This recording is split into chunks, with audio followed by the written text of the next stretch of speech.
instrument that sounds like rain. First you must get a long cylinder, then you're gonna paint it blue and put some tape up here and nail some nails. So you're gonna hammer it, not by each other.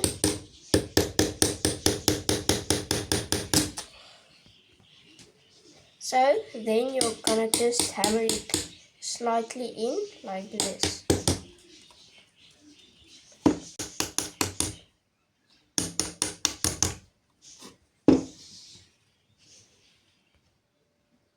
So this is how it must look inside and around outside.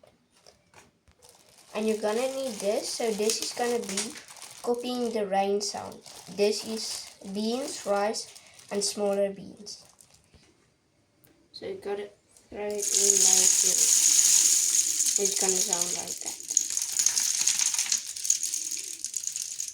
I say if you're done it must sound like, if you're done it must sound like this.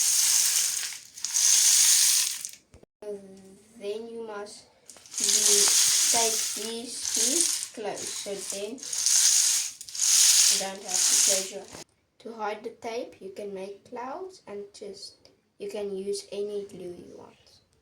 This is the final product. We put some lightning strikes and drops, and this is the final product.